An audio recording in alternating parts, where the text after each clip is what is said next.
Every marriage is a merging of cultures. Krista Bremer and Ismail Suayah have learned to both negotiate and celebrate difference with each other and their kids.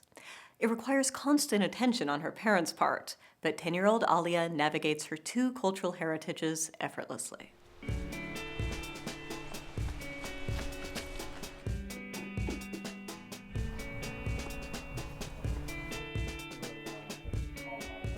I am a writer. For the last several years, I've written personal essays and memoir, and I am working on a memoir about my bicultural family. I'm exploring the differences between my own upbringing as a middle-class American from an atheist family, and I'm married to a Libyan-born Muslim who was raised by illiterate parents in a very poor environment. I was born in a coastal town that's situated west of Tripoli, the capital of Libya. I came to the U.S. to get a PhD, so I had a scholarship from the University in Tripoli. By the time when I finished, Libya was under sanctions, and Gaddafi's signature was really not only just internal but also external, so that made it difficult. And it made the decision for me to stay easy. Really good.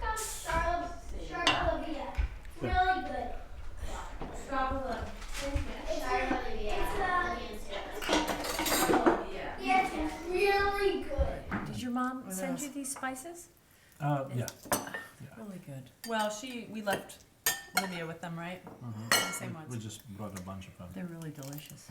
The things that I really miss for my kids from that culture is really community. It's just a sense of like, regardless of your circumstances, there are people around you all the time. Oh, Aliya, can I borrow a pick? Because I accidentally left mine at home. Yeah, there should be one somewhere in that box.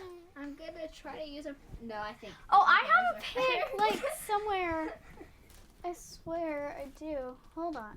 We're doing a thing called Crafts for Libya, and we're raising money for Libya. And the original Crafts for Libya was on my blog, and I posted that I was selling stuff like scrunchies, earrings,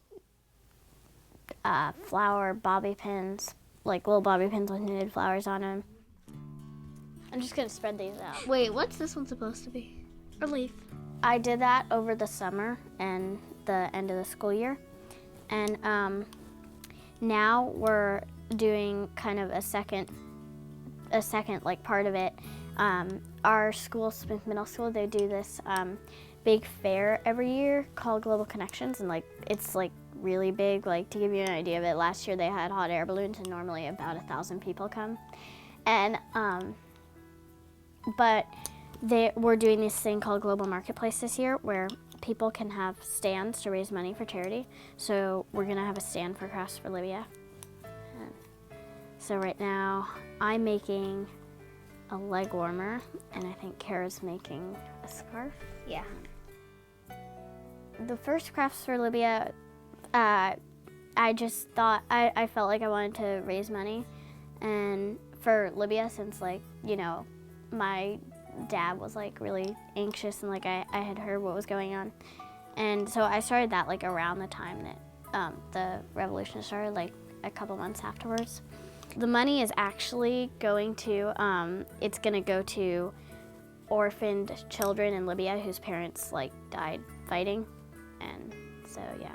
It's important to both of us to raise our children to choose what they appreciate the most from our, you know, our dramatically different backgrounds and our different cultures. Ready? And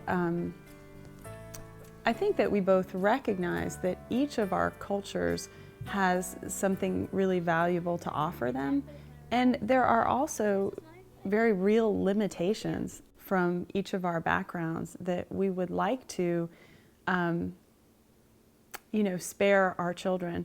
So I think that every step of the way we try to, you know, question our own assumptions and our own prejudice, and it's an ongoing process, because we continue to, at least speaking for myself, I would say I continue to uncover prejudice that I didn't realize I had.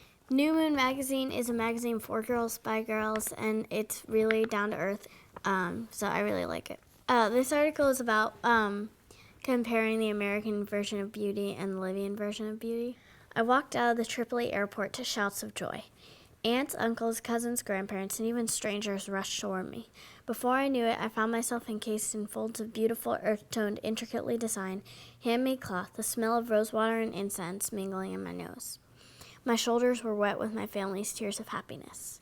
My mother is American, but my father is from Libya, where the concept of beauty couldn't be more different than the hot supermodels and trendy American brands. In Libya, with the exception of the headscarf, the dominant colors are earth tones: white, tan, black, brown, and cream. Most women in Libya wear head coverings called hijabs. There are hundreds of ways to wear them with different pins, knots, and folds. In the marketplace, there are beautiful silk pashmina, cotton, and polyester scarves in every color and pattern you can imagine. Western-style clothing such as miniskirts and skinny jeans are rarely seen. Women here wear modest outfits, baggy cotton pants and loose shirts, and long cloth dresses. I like wearing it seasonally, like when it's cold out. I like wearing because it's warm.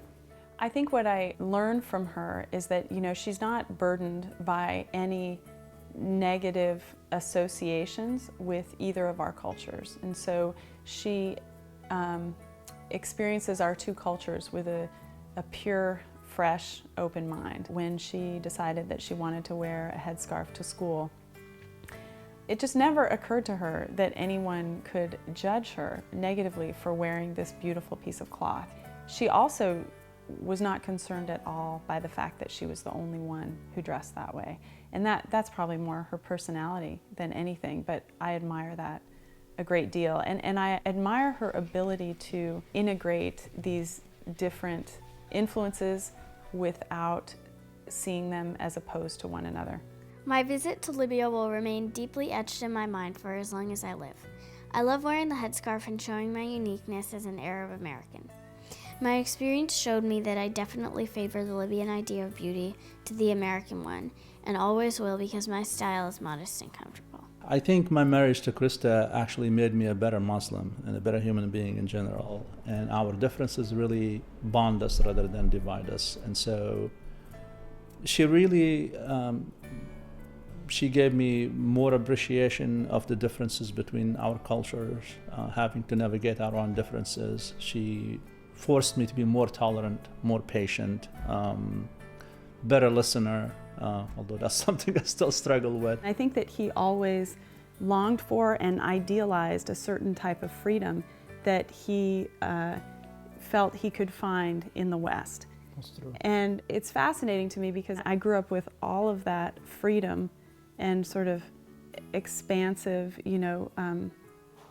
sort of boundlessness. And I think I always longed for more of the structure. I think we've both been seeking these things and we bring them into balance sometimes with one another.